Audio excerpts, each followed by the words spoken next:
NERDSoul. Late ill kid at OneYoungsta holding it down, bringing that street geek and nerd soul. What is up, my people? Today, another wonderful episode of Nerd Soul movie reviews. Yo, look, we gonna get started. This is the hotness. I'm gonna give y'all a little piece of non-spoiler. Then I'm going straight into spoilers. You know what I'm saying? So here's my non-spoiler. All right, my non-spoiler is I just saw Mission Impossible: Dead Reckoning Part 1. Now, do I think this movie is worth seeing? If you like Mission Impossible, if you like those movies, this joint takes it up another notch. It gets crazier, the stakes are higher, it's a lot of fun, and there's a whole bunch of punching, kicking, and explosions for you. All right, the acting is on point, and must I say, your boy Tom Cruise is in top form. Now, that is all you gonna get for that non-spoiler, all right? Because I'm ready to talk about this. All right, spoiler time. If you haven't seen this movie, or if you're one of those people that's like, I don't want to know nothing, going to leave now, go on and like and subscribe and then come back later. But for anyone who don't care, they're like, yeah, I'm gonna watch it anyway. I don't care what you say, go on and stick around. Here's the deal. I need anyone that really feels that they got driving skills to go to the Ethan Hunt School of Driving, all right? Because he gonna take you all around the city, all right? You best believe that. He gonna switch cars on you. He gonna drive without doors. He gonna drive with doors. He gonna drive with big cars and little baby cars. He gonna drive down the steps. He gonna drive up the steps, all right? He gonna drive into the subway. He driving everywhere, all right? And when you fit, you gonna know how to parallel park, all right? You gonna know how to back up. All right, go fast on the back up, go fast on the forward. You're going to be spinning, doing donuts. You're going to learn everything. All right. So on the real, man, as an action fan, as someone who has, always enjoyed Mission Impossible, outside of the second movie, I hate to do this, but outside of the second movie, I've enjoyed these films. The second movie is just it's a tough watch. But this film, from the villains of Gabriel to the villains of the US government with like the secretary or whoever, there are enough bullets and punches to go around. And I like how they have this idea of the entity, this idea of like the all-seeing algorithm, but it plays in a way where it doesn't seem like our heroes don't have a chance. Like, it definitely is cutting them off at every turn. You know what I'm saying? The entity is working its butt off on the digital side to stop them. I mean, it's literally erasing people from like cameras and stuff in real time. Like, so like the algorithm is working its butt off to try to beat, to be our crew, from Ethan to Benji, Luther, all in, right? But it never comes off as this kind of all-seeing. I mean, it is, but at the same time, it seems like our heroes still have a chance. And that's something that I like with the stakes of this. The stakes are high, people are dying, and even people that we tied to, man. I mean, rest in peace to my girl Elsa, man. Like, I'm gonna miss her. You know what I'm saying? I just finished watching the first movie that she comes into play, and it just, it hurts my heart. But like I said, the stakes are high, but not so high that it seems like, why are they even trying? Agent Carter comes through as Grace, and Grace is a nice addition. I will say Grace is annoying, and not in a way where it's like I don't like the character. It's in a way where it's like, would you please just let us help you? Like, stop. Like you running like this, you hurt me, you hurting the team, you messing things up for yourself. Like, look, just listen to me, and we can run together. So, like, and the cool thing is that even she kind of like realizes it later, like, yo, all of my, extra running and hiding and trying to be cheeky or whatever, has actually put us in a worse position. You know what I'm saying? And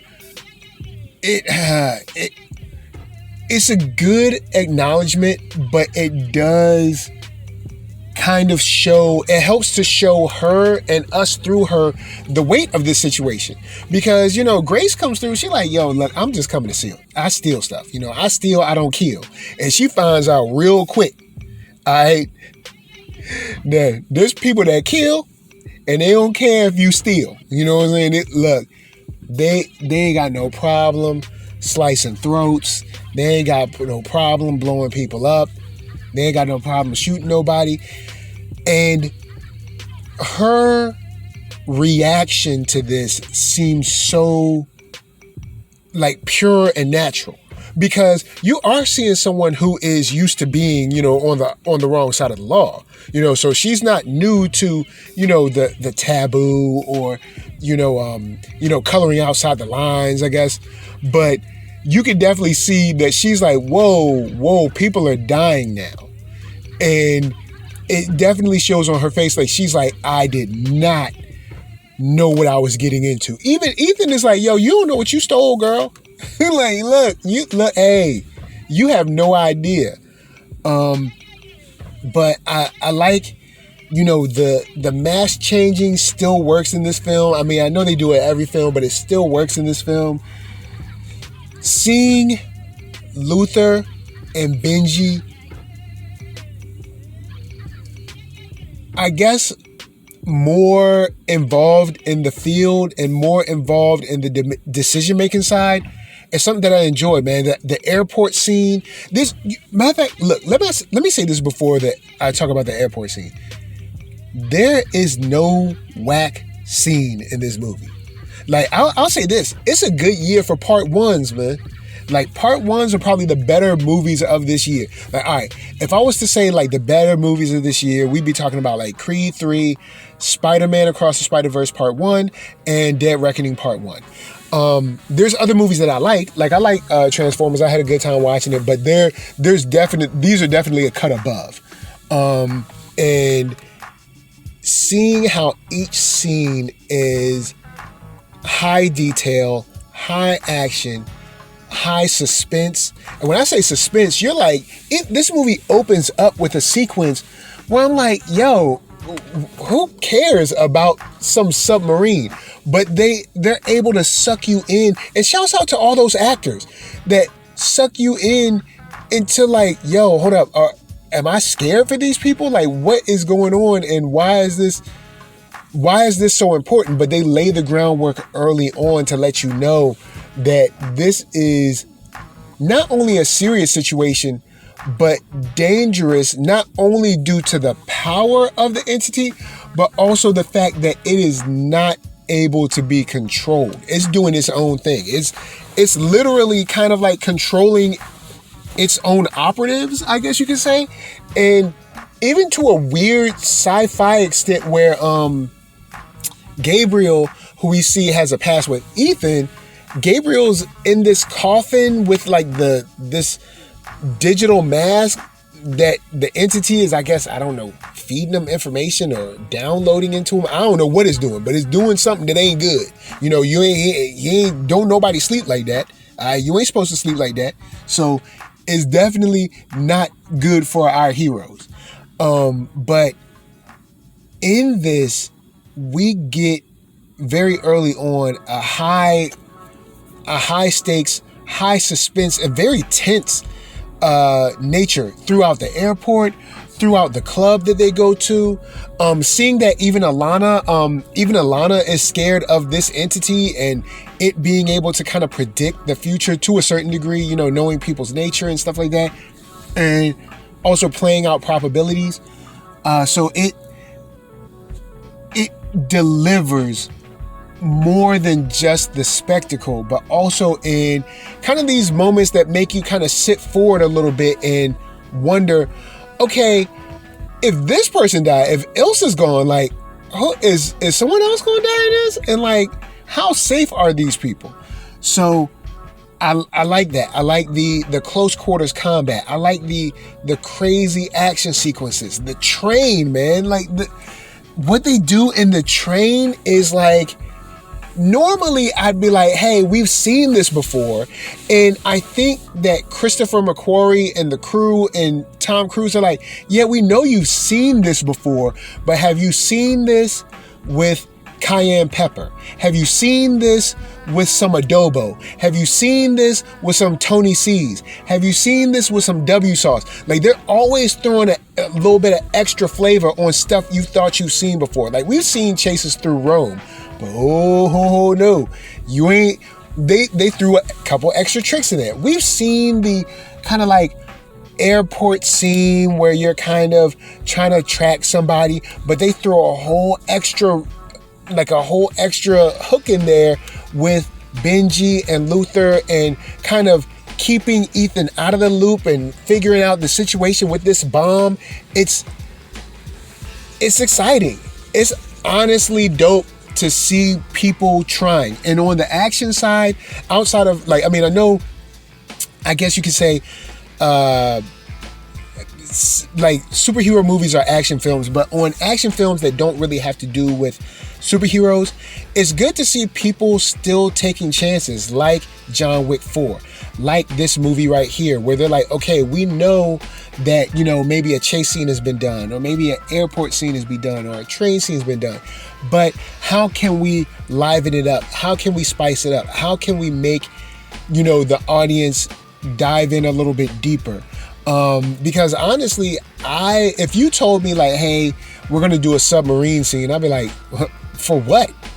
But now, after seeing this, I'm like, okay, cool. This kind of Hunt for Red October suspense can still be played out even in 2023. So as someone who loves action films, as someone who is intrigued with everything Mission Impossible and spy, thriller, and all that stuff, they brought the heat. They brought the heat from knife fights to sword fights to fist fights, you know, fighting with a lead pipe. They made sure that they didn't leave too many stones unturned. And if they did leave one unturned, I'm assuming that it's going to be in part 2. Now, I do have a question for my folks that say you've already seen the film, and maybe there's something I'm missing because it might have been in the last movie, and maybe I'm just not remembering. But they bring Kittredge in, and Kittredge is under the CIA. And I'm like, but I'm thinking that they have essentially like autonomy from them. I mean, I know they kind of like work. I mean, they're both under the government, but I'm thinking IMF has like complete autonomy from the CIA, but it still seems like this weird sort of Big Brother situation where the CIA still comes in and wants to have a say. It's like, maybe I missed something, but I'm like, yo, we IMF, like, we don't look, y'all ain't on our level. You know what I'm saying? You sit down and let us do what we do. But Kittredge's motives, I'm not sure if I trust them right now. I know Ethan trusts him, but with something as powerful as the entity and the ability to control it,